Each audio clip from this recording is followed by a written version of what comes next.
All right, welcome everyone to the February Arcadia Book Club discussion of Time of the Child by Niall Williams. So I wish my only really regret with this book is that I didn't read it around Christmas time because it was a pretty magical Christmas spirit packed book. So I have not read this author before, but I really want to go read This Is Happiness now. Because I've heard that is just as beautiful as this one. So after I don't know, James and I just decided that this was like a lovely, gentle story that we kind of all needed right now. So that's why we chose this one. So I who would like to speak first? Anybody? Well, I'll go. I mean, I'll just start if that's okay. I I I agree with you that about the whole like we needed this now, or I needed this now anyway. So that's and I cannot get out of my head the last sort of or scene in the book of when they're at midnight mass and this passing this baby from one to another, and everyone thinks they're going to be the solution, and it's not working out, but they're all, I mean, at first I thought, oh, maybe this is a little corny, but I loved it. I didn't care that it was maybe a little corny. It was just this whole community. And again, one of the reasons why I felt like I needed this right now is just the community comes together and everyone partakes and everyone is helping and everyone is welcoming. And it left me with just a wonderful, wonderful feeling. So I loved it. I did. I had a little trouble getting into it. I was waiting for the baby. I could you're like a third of the way into it before the baby comes in. I'm like, I know it's about a baby. Where's the baby? So that was my only little complaint that I kept going, come on, baby. So, but anyway, I really enjoyed it. I liked it a lot. I thought same thing. It was really a fun book. I had a lot of time when I started it to read it, so I just took it easy and enjoyed the whole thing. And it was very good. My wife would ask me what it was about, and I said, nothing. Nothing's happening. Right. And nothing did happen. I mean, until they passed the baby around at the end of the thing. But the descriptions were out of the, it's really, it felt like you were there, like you knew these people, got to know them a little better, why fathers should not plan their daughters' lives, things like, it was a real good lesson in lack of communication too. So I liked it a lot. So I'm going on a big plus side. The only thing is I only read it because Nancy recommended it to me. And now I find out she didn't even read it until she got But other than that, I read this. I didn't read I didn't read This Is Happiness. Okay. Well, there's a few scenes that I thought were really poignant. When Dr. Troy was in the house expecting the elderly woman to be dead or dying or be dead, right? And she wasn't. That was a really neat kind of those moments were powerful. When little Quinn was outside waiting for his father, who was inside, drinking himself silly, and I was thinking about kids being put in that position and his wandering about the village. That was other one. And then on the Christmas, right before the celebration, when the doctor went into the store and they had gifts for everybody. They had a box with everyone's name, right? And when he got his box, and inside it were the diapers and these baby things and that was like so heartwarming to me. And then of course, I mean, Melanie would tell you that I read the last portion in the church to her through my tears and even as I talk about it, I feel like they're there because there was a humanity in that it captured for me a deep humanity that seems to be so absent, that I don't see very often anyway. And I actually was sobbing when I read it to her. She'll tell you. So I mean, it's beautiful, such a beautiful story. It really took me.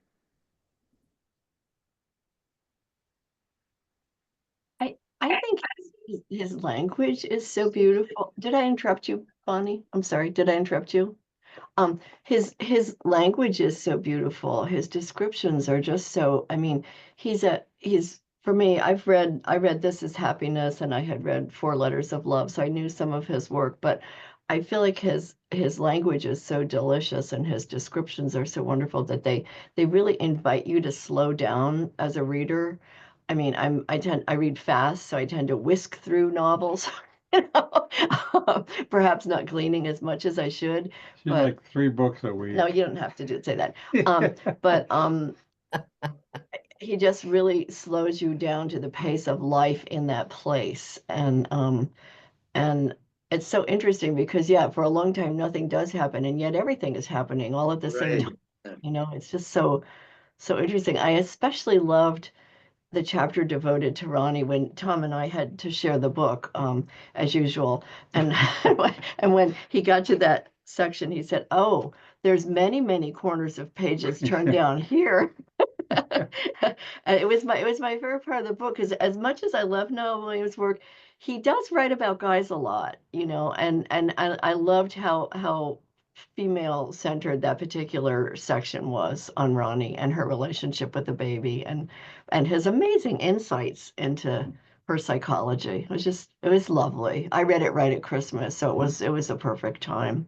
Yeah, I just finished it up last night and just totally loved it. And I had also read This Is Happiness earlier, a couple months ago, and it was just a novel that you could just get settled into and wrap around yourself. And um, I found I had to really read it slowly, just to savor the words and to also get the understanding of his insights into everybody else's thoughts.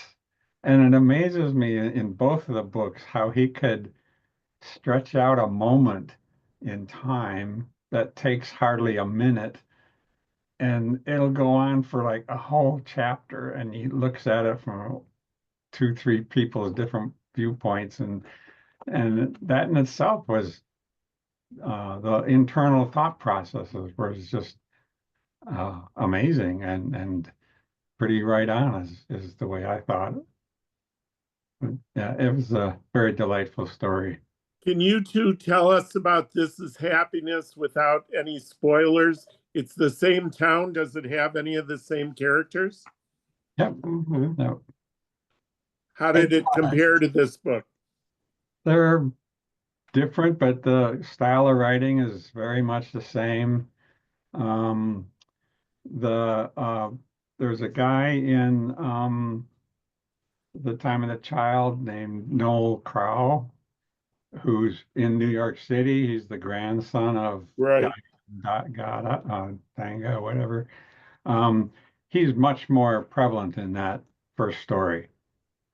He's like He's a teenager. teenager, 17 or 18. And he works with a 60-year-old guy who came into town because the town, takes place 4 years earlier. So it's 1958, I think it is. And the town is finally getting electricity. That's the background story, but it's not really a It's not factor really in the about story. electricity. You just hear about every now and then putting up power poles and signing up people for electricity and stuff like that. But the main story is this 18-year-old working with this 60-year-old. The doctor's kind of threading through there, and there's this old relationship between the 60-year-old and a woman in town who runs the pharmacy. And The that's one that the doctor was in love with? yep, that same. Oh. Yeah. And So anyway, From you what- can read you can read This Is Happiness now. I mean, there's no real connection other than the people. so No. from what you knew about Noel, were you not surprised that he wouldn't come home for the funeral? I was Because a little bit disappointed, but I was really yeah, disappointed. but it also would have So been disappointed in too him. much of a weird Hollywood kind of thing. So it's, But he seemed to have changed so much. well, you he went hardly to- hear much about He him. went to anyway. America and he turned into Yeah. a meanie. No, he you know. didn't. Well, he didn't come home. No, he didn't come home. Well, I thought it was interesting when the doctor came up with this whole plan that, looking back, was so ridiculous. Yeah, But I you know. like the doctor so much, you buy into it. You're like, Yeah. well, she's reading the book that he gave her, so therefore he must be still in love with Yep. her, and Yep. he squelched it. But it really was funny that she wouldn't die, which was a key part of the plan, and Yeah. she kept rallying. But so Yeah. that was pretty funny. Yeah, no, if you guys haven't read This Is Happiness, go ahead and read it. It's great. Yeah. I have a couple of things. Sorry, Larry, did I interrupt you? No, Well, my 3 or 4 things to say, then I can just listen. My favorite character was Sonny Cooney, and I always look forward to his sayings. The first one that really caught made me laugh out loud was that she was easier to jump than go around, and you know, time is not a matter of clockwork. I mean, I look forward to whenever he was going to be mentioned. I also really liked the italicized kind of read between the lines. I thought that was a really clever way to keep the reader kind of like in the know of what the townspeople were really saying. The scene where they take the baby, and particularly for me, it was with the brothers Tim and Tom laying on the floor. That's the scene that really got me. And I'm hoping that James, I did look up the lake story and or the story by the lake by George Moore. And that seemed pretty interesting. I guess it's out of print. Do you know any more background? It seemed like a lot of the lake was reflected in this particular time of the child. I think he's froze. Anyway, but like others, I really enjoyed it, and it took me a long time to finish because I didn't read fast. I didn't want it to end.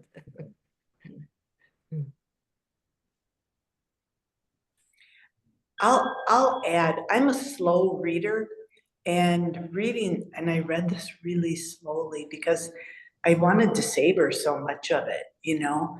I bookmarked things that stood out to me, but even the phrase where the rope bridge between boy and man, you know, I was telling my husband about that and what that meant to me, but there's so much of that in the book.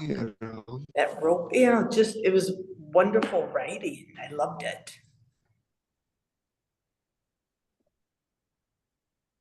Well, I'll go next. Like most of you, I was struck by the poetry and prose, and I thought, I'm never going to get through this book because I keep savoring this line and these twists and pieces of humor that were so witty and sharp. I thought I have to start reading quickly because I know I'm not going to finish this book. So I was struck by a few things, and one is that there is really a ritual of connection in this book that ties it together.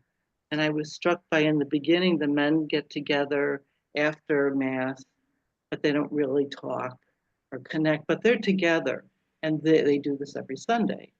And they move on to other ways of getting together, and you know, they have the Christmas, everybody gets this gift in the community, and they have this Christmas fair, another ritual of connection, and then they move on to this Mass where everybody's holding the baby. And there's the contrast between where they start in the beginning, where they're together, but it's kind of, you know, the quality is nothing like it is at the end of the book, but the the back and forth, I really enjoyed that.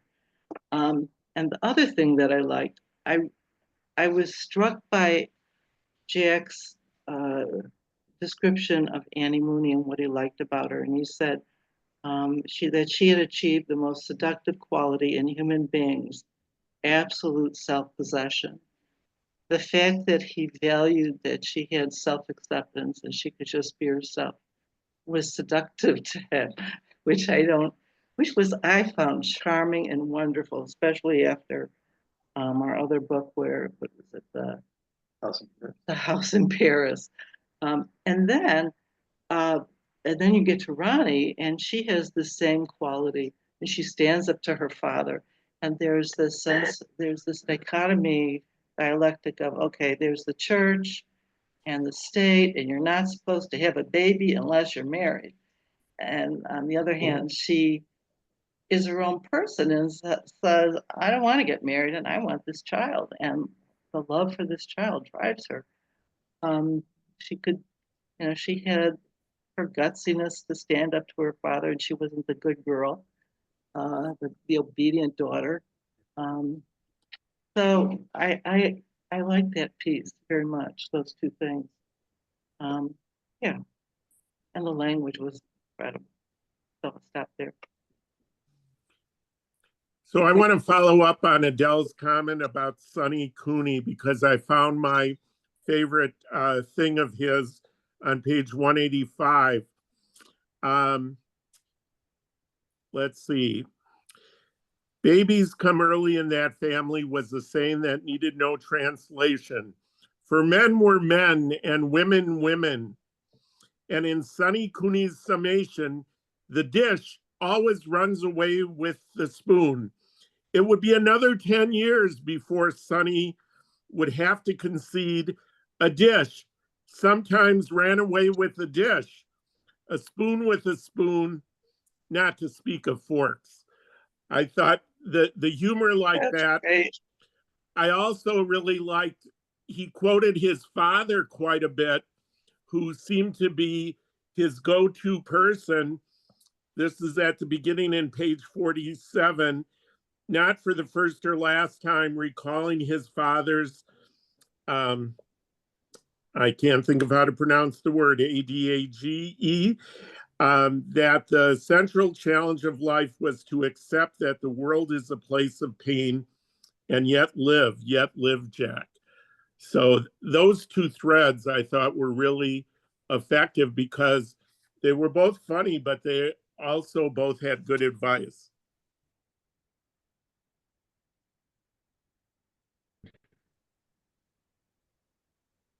What was the page of the first one you read, Larry? 185 in the middle. 185. Okay, thank you. And I don't remember, where does that come from, the dish and the spoon? Is that a children's fairy tale or a poem or something? Nursery rhyme. The nursery Okay. rhyme. All right. But I thought that was great that they even had to admit that, sometimes the dish ran away with the dish and a spoon with a spoon. I thought that was brilliant. It's hey diddle diddle, the cat and the fiddle, the dish ran away with the spoon. And at some point, something goes over the moon. I can't quite remember it now. The cow. The cow jumped over Cow the moon. jumps Jumped over the moon. That I know. Yes. Yes. Is James with us? Can he hear us or see us? I can hear. I just Oh, he's I can great. hear you. I can't talk. Yeah, you're very garbled. It's hard to hear you. Hold up your book with all of your notes, though. Yeah. Oh, I was frozen. He looks like he's praying. He's being the cleric.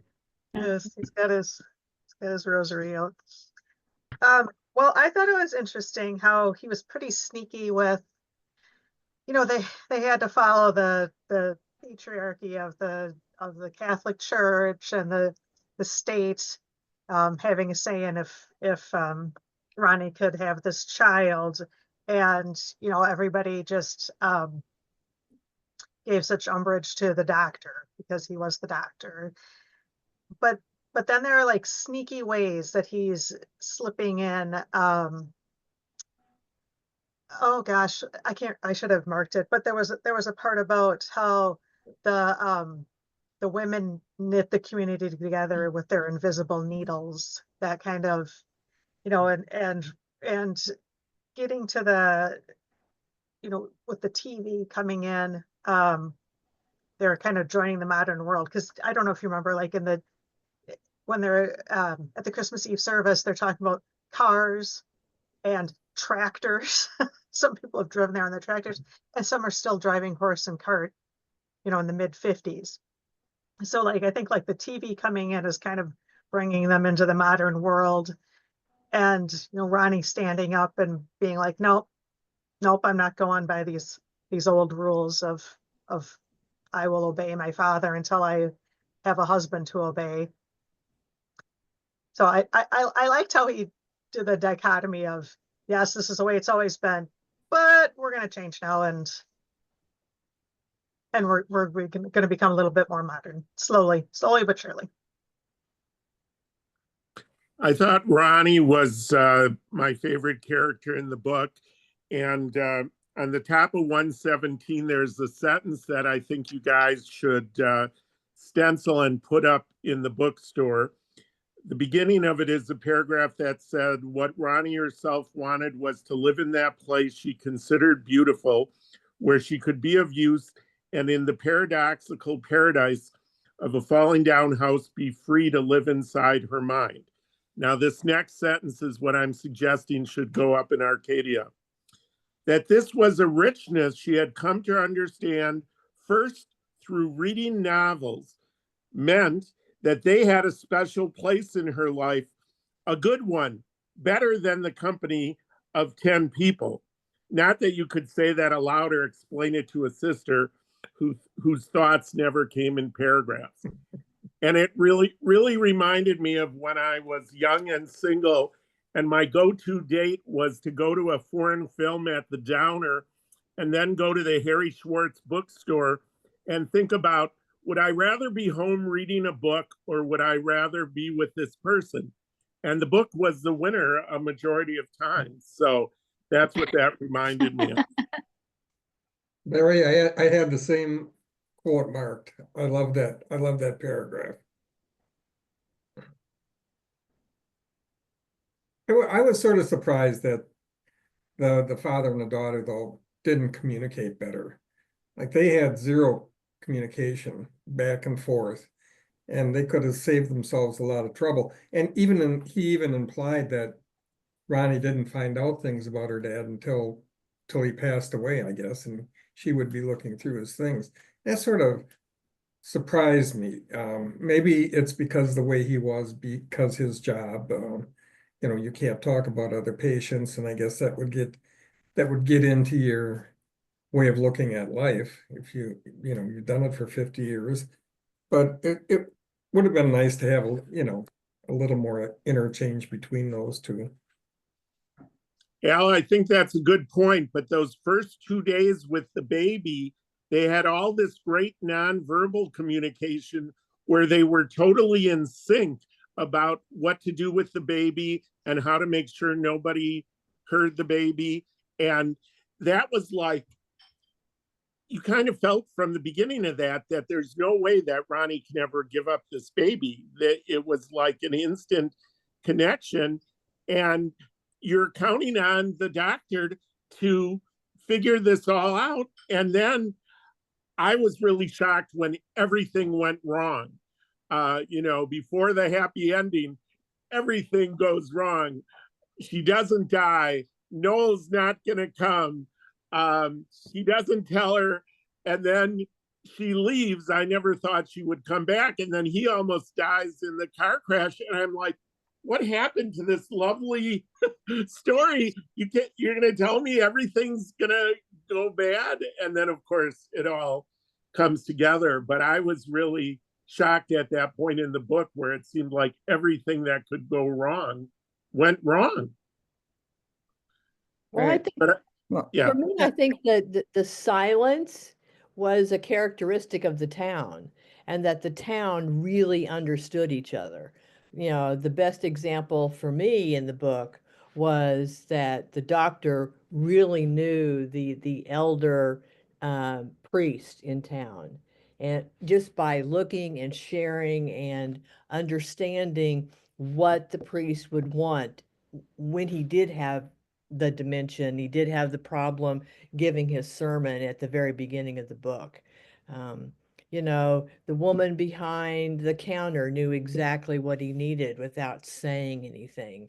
I mean, I think that the one sister that went away, she knew that she's a talker and that she would not fit in the town at all. So for me, I thought that the silence between people is that they really knew what was going on. They knew by people's actions when they needed help.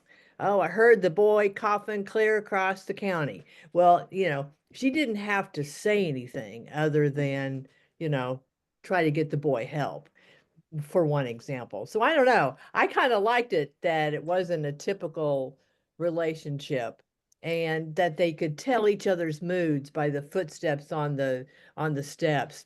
I don't know. That's pretty powerful stuff. Well, That's superficial. I mean, I know what I mean. I get what you're saying, but still, it would have said, it would have given me some more to work with if they would have been talking to each other. gotcha. Gotcha. Yeah, I love the book, and I like the slow read, and I liked everything about it. Hadn't thought of that particular angle though. That's interesting. All right, James wanted to say, since his audio is not going to work, that one of his favorite aspects of the book is the relationship between the doctor and the older priest, and particularly the way Williams gave us the conversation that the doc and his daughter have with themselves, but don't share with each other. So kind of what you were thinking as well, Adele. But also, the doctor, his father is in his head constantly. He's always thinking about what his dad would do or say. And I don't know if he kind of thought if that's the way his relationship was with his father, that's how it would be with Ronnie too. And he could tell her how things were going to be.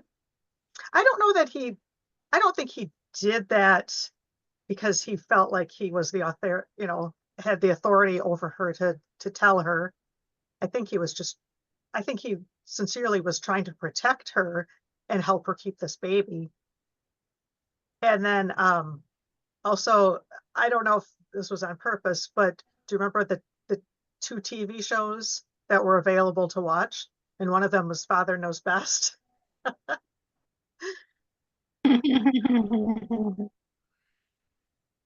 I thought the father had this, I mean, the doctor had he was a reticent person. And I mean, that's what's always so interesting about the Irish. I mean, they're very voluble and talkative, and yet at the same time, they're emotionally reticent at times too. I mean, I don't mean to sort of stereotype an entire culture, but and it seemed appropriate for the era too, you know, that he might not know how to talk to Ronnie. They might not know how to talk to one another. But I agree with, was it Adele, I think, who said that there's so much that's communicated through subtle gestures or, you know, the sound of somebody's feet on the stairs. And I mean, so much of life is really about that. When you live with somebody in a house, you know a lot of things just through subtle things like that. So I thought he was a really fascinating character who I felt more and more affection toward him as the novel evolved, you know. I mean, I never didn't not like him, but I just, you know, in his struggle, you know, his, you know, that, you know, why would he ever think that idea would work, you know, but it was so endearing that he tried, you know, and I'm so disappointed in the guy in America. I just can't get over how disappointed I am in him for behaving so badly. So, But Allison, even if he had come, do you really think he would have fallen in love with Ronnie and wanted to be the father of this baby? no, I don't. And I mean, and I loved it that she wasn't really interested in him. So I was like, yay, go, Ronnie. You know, you didn't need that guy anyway. And she didn't, you know. So I think what Allison and Adele are saying about the dad is correct. And I think on page 163, this is an important part of his personality and persona. From long acquaintance with calamity, the doctor's face had mastered impassivity. He could be told of any disaster or tragedy, and in the lineaments and planes of flesh and bone, there would appear no register. He had to never show emotion. He had to be the doctor who would just deal with everything. And I think that carried over to him being a bad communicator with his daughter. And I love that passage because I remember early in my teaching career, I had to put on a face like that because 8th graders say the most ridiculous things and you can't react. And every year when we read a novel as a class, 1 or 2 students would come up to me and say, Mr. Nelson, that's the first book I ever read cover to cover. And in my mind, I'm thinking, oh my God, how did you get to 8th grade without reading a book? What is wrong with you? But I put on my stone face and I'd say, that's great. Now that you've read that book, you could read another one. Why don't you try The Outsiders or, A Wrinkle in Time? I think you'll like those. But so I think that was the key to understanding him. And that's why the end was so good, in that he had always been a private person. He never wanted anyone to know his business. But by the end, everybody knows his business because, yes, it was nice how the town cared, but it wasn't so nice the way they gossiped and talked about everybody in the town. So, because it was cute when the one kid said, I didn't tell anybody about the baby, but everybody knows. But the one person we didn't mention as my least favorite character was the young priest.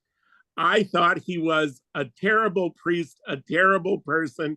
He almost always said and did the wrong thing. And he was a good contrast to the older priest and the doctor and Ronnie. But I really wanted somebody to take him down. And the doctor had to make peace with him. But I thought it was great when he got him drunk and he didn't show up for mass the next day. James would like us to remember that it was 1962 and the church still ruled all of the choices in the country. And in tiny towns, everyone is judging. Right. Yes. Right. I want to say I thoroughly enjoyed the book. As other people have said, the language, yes, it's a book I needed to read it slow. Sometimes I would be reading a sentence 2 or 3 times just to literally digest it, get everything out of it, the nuances of what he was saying. And it was just like, wow, and so a couple other things, the environment, the wind, the rain, the river, it's a tidal river. So then, when the tide, it's an estuary. So, it comes in and fills up and then it goes back out. And, like I say, the wind and rain and just the wet, the damp is just another character. It was always raining. Very few times, that it wasn't. And to the doctor, doing this social engineering, I'm like, this is not going to end well. In fact, this is going to end badly, trying to coordinate all this. And then it turns out that Noel has been in America for 4 years. Hello, he could be married and have 2, 3 kids by then. It's very possible why he didn't want to come back. It was just like the doctor didn't have, he was just manufacturing all this in his head. And I'm just like, yeah, this isn't going to end well. And then Ronnie leaves with the baby, and I didn't I don't know if anybody else saw, I didn't see it that she would come back. And it's just like, wow, she came back but not coming back to be this, subservient person to her father, or, being in the same role or position, or however you want to say it, before the baby showed up, but being her own person. And how, I think Larry said how things just kind of fell apart at the end, but I think they needed to, because everything was so stifled and blocked, and the doctor didn't talk to Ronnie and vice versa, and making all these assumptions about what she was feeling or thinking or what, and it's just like that just kind of burst open at the end. And with the baby being passed around the church, it was something. So it was an incredible story all the way around. And I don't think I'm not a big novel person, and lots of times there's all this descriptive stuff that's like, it feels like padding. Well, this was not padding. I mean, it's just, as other people said, it's just this nuance of what's happening. And well, I can't, this author is just so gifted. It's just something else. So this is the only book I've read of his. So it was just fantastic. Yeah, Barb, I gotta say, to go with what you're talking about, I mean, I'll read a sentence or two of it, and then I have to just like think about that and feel it. There's just so much to it. Guys, we haven't talked about Jude. My favorite, I think he's 14-year-old boy. How does a young teenager boy, young man, whatever in that time, whatever he was, how does he go on when he has a father who says, you're the one, you shouldn't have lived, your older brother should have lived. Remember when when I was reading that, I just thought, oh my God, I can't read this book, because I was just so crushed, a parent talking like that to his young son, who was lucky to be alive in the first place, because didn't his dad toss him in the air or drop him? Right, cracked his head. Yeah. Yeah. It was just horrific. The abuse But to I the think we do have Well, we the have other, the reassurance of knowing he does the fast forwardings a few times, so we see what happens to him, don't we? We know he goes to America. Right, Vietnam War, right? Goes to Vietnam, I think, doesn't he? Right. Oh, as I was reading that, I was thinking, please don't do anything to him. Let him be safe. I can't stand it. I know, I was worried he would die in Vietnam. Well, the newspaper report said that he did, I right? couldn't And then he comes stand back. that. I was They just said he was missing in action, Yeah, but then he does come back. Missing, yeah. James wanted to say about Ronnie coming back that I thought that was nice that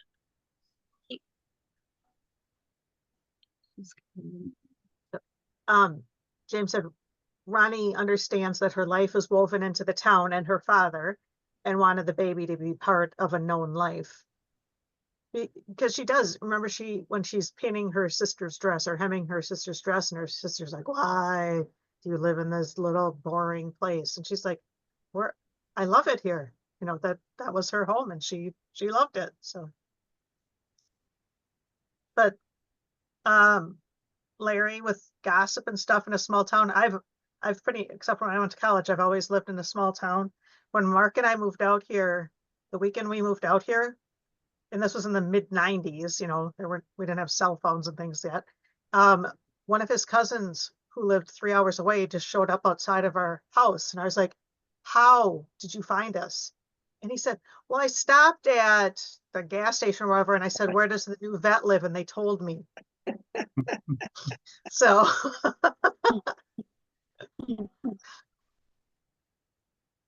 but back to the young boy, and I didn't mark the page, but I think he either says it out loud or he's thinking it, that why didn't, and I'm not gonna get it, I'll be paraphrasing this, why didn't my father, our father, love us enough to like to stop drinking or to come home when, and it's just like, yeah, that's the alcoholism. It destroys families, it destroys a person, and it's got really nothing to do with love. It's a disease. But I mean, I was just like, yep, there it is. And the father's in the tavern, and the doctor at some point gives the boy, he picks him up, this is days or weeks later or whatever, and takes him home because he's waiting to extract his father from the pub. And the doctor takes them home and then gives him a 5-pound note for Christmas. So they could have something for Christmas because, of course, the fathers drank up all their money. So that's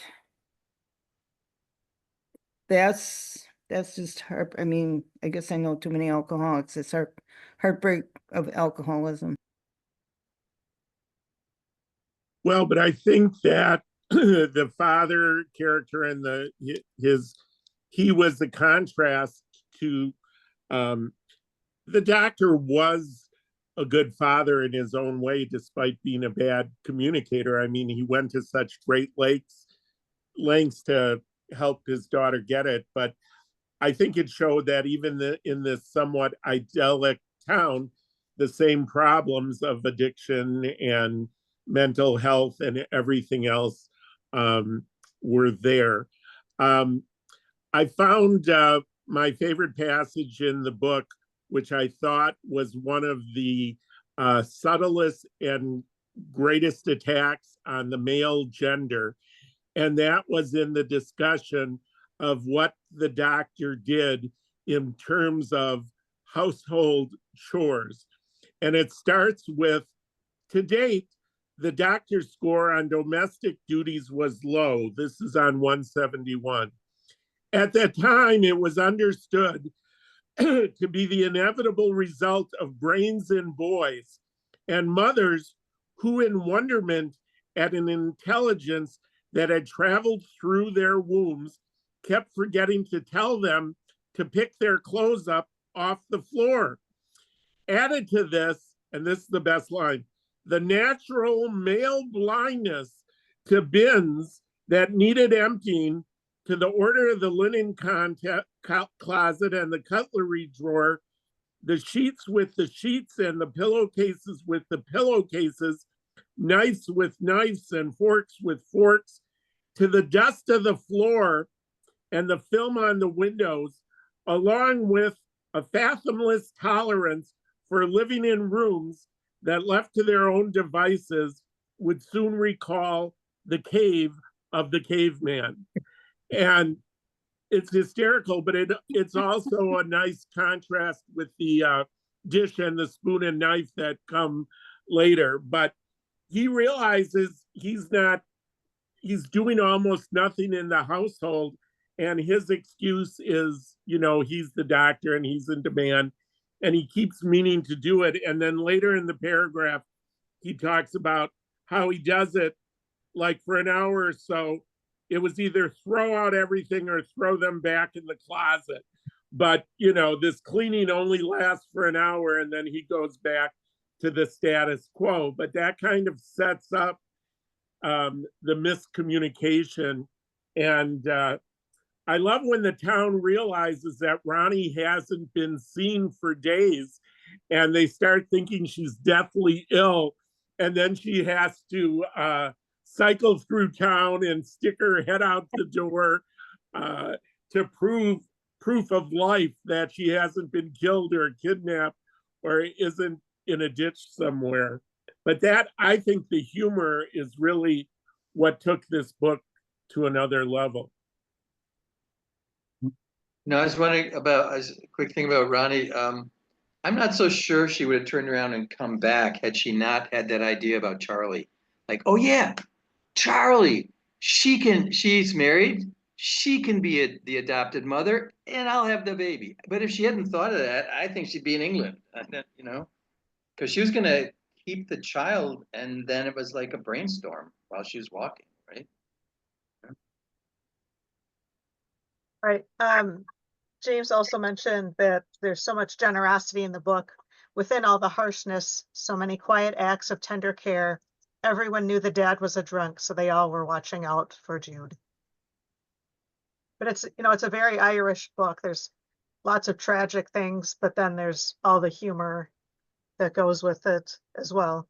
Not that the Irish would ever want to be compared with the English, but you know, it gives you that gentle, all creatures great and small town connection life.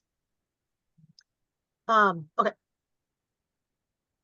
Oh, and James agrees with you, Wood, that it's right about her realizing that is the way to keep the baby, to have the sister adopt her and name.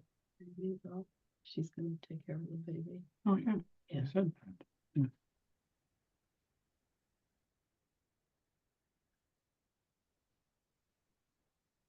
Did anybody feel like he's left it open for a sequel to this book?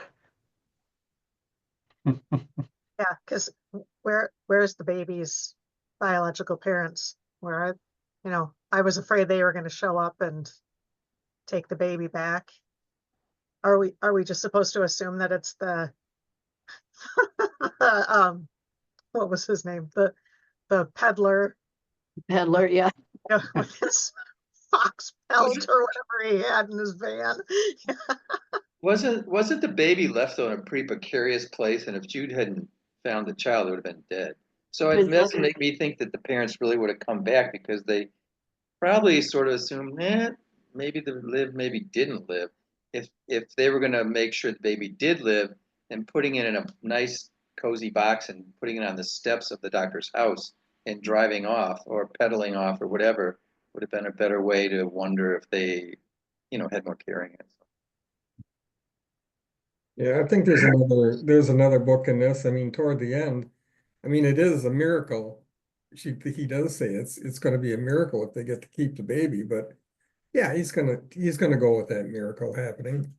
And yeah, you could easily see the little tension there, trying to make sure the baby stays with the people they want it with, rather than the state coming in and deciding. So yeah, I mean, that's a But happened. but do we assume that the social services in 1962 in Ireland will accept the fiction of the sister and her husband adopting it and letting Ronnie be the real mother? After the storm, yeah, some after the doubt. ice storm, I think you can.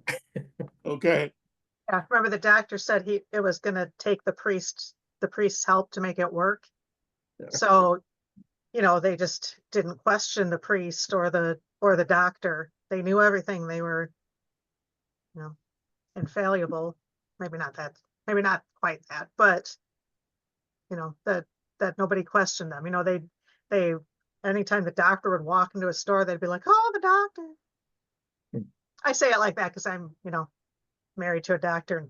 So the priest needed the relationship with the doctor to have a chance to be successful, since he was such a lousy priest compared to his predecessor. So he'd go along with it. Plus, he finally found something he enjoyed doing, which was sipping the alcohol and sitting and saying nothing, because whenever he planned what he was going to say, it never went well. Says the power of the priest and the medicine man will give the baby a chance. I just want to add that I like the fact that the doctor would not sign that form that the young priest had put, you know, to send, was it Father Tom, send him away or whatever, or, you know, certify that he has dementia or whatever, he wouldn't sign that form. And I like that, you know, because the young priest or what, he just wanted this problem, the old priest and whatever problems it caused, he just wanted that to go away, I guess, to make his life easier. And the old priest had been there a long time, and so I was like, yeah. Didn't you And like how the doctor confided in the priest with dementia who didn't understand anything, and the baby, and the dead woman that he loved? He's very good at communicating with people that can't hear or understand him. Because he is, in his mind, he's very articulate. In defense of the young priest, which I hadn't even thought that much about, I just thought he was young and stupid. So, but the doctor and the old priest had made the same mistake. They had taken the young woman who wasn't married with a baby and turned her into the state, and they saw what happened, and really it kind of influenced their whole lives. So you have the hope that maybe this guy is just young. And maybe with a little experience and a little real life under his belt, he'll learn to be more like the Yeah, older. except the history of the Catholic Church in Ireland is as good as their history with Native Americans in this country. There's all these documentaries and books now that have uncovered just horrors. So that's where I'm going along with that. It'll work out, but it would be interesting to see a sequel with what the kid is like and how that all plays out. Of course, and in the famous words of Sonny Cooney, he described the home as a box of crows. That's where the place where the old priest would go to. So I thought I underlined that one. A box of crows. I guess I'm optimistic, but I somehow feel they're going to outsmart the church and the state with all of this. If there is a sequel, that they'll. I mean, Ronnie's idea is pretty good. That it looks like the baby is adopted by her sister, but she's really caring for the child, and I don't know. I want it to work out.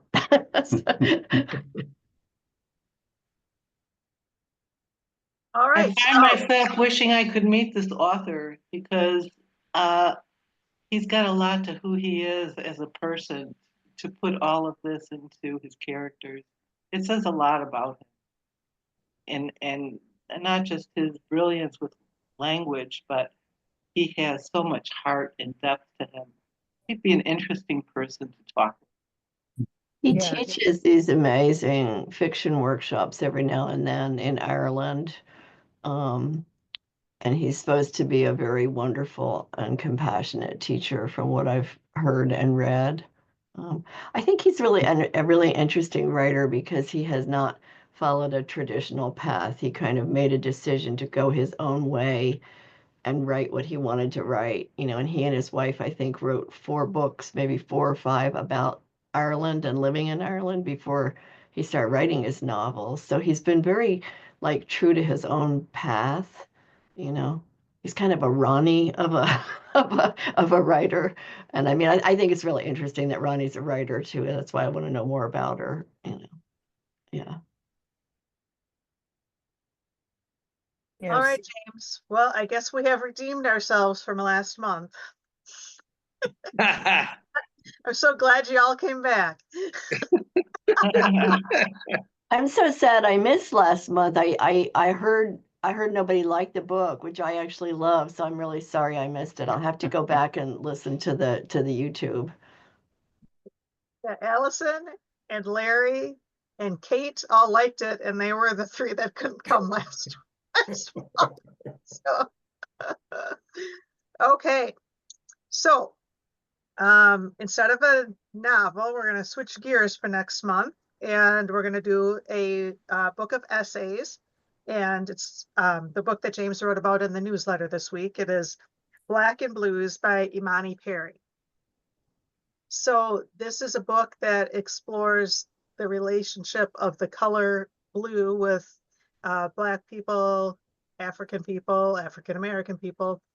So it talks about like literally the color indigo and the indigo dye, how it's made in Africa, and blue in like the blues and music. And so it's just an interesting book to put these two things together. This author won the National Book Award for South to America, I think maybe 4 years ago or so. I don't know, maybe there are about a dozen or so essays in here. But I was reading through it to find a quote for the newsletter, and it's so interesting and just a beautifully written book. So she's a professor, I think, at Harvard. Oh yeah, just at Harvard. So yeah, so we'll talk about this book, and that is March. I don't know why I do this every time, why I don't look at the date before the something. March 19th. So I don't know, that sounds like a DEI book. Is it still legal to read a book like that? That's exactly why we picked it. Exactly why we picked it. I told James it's gonna be a poke in the eye. What time do you think it will be? 6 o'clock. 6, okay. I was late to a meeting earlier today because my maps told me to go to the wrong building. So I walked into this meeting 5 minutes late and I said, I'm sorry, my maps took me to the Gulf of America and I couldn't find my way back. Good one. Okay, well, I think we'll have some things to talk about next month. So we'll see you all next month for Black and Blues. And turns out we like James better when he can talk. We miss your voice, James. James has one message for Larry. He played the role of the doctor. He had a lot of great thoughts in the chat and in his head, but he couldn't communicate them very well to us. That's All right, James said, as my Irish grandmother said, the situation is hopeless, but not serious. That's very Irish. All right. Good note to end Have a on. great month. Thank you, Neil. Discussion. Bye-bye. Thank you, Bye, everybody. Bye. Bye-bye. Bye. Bye-bye.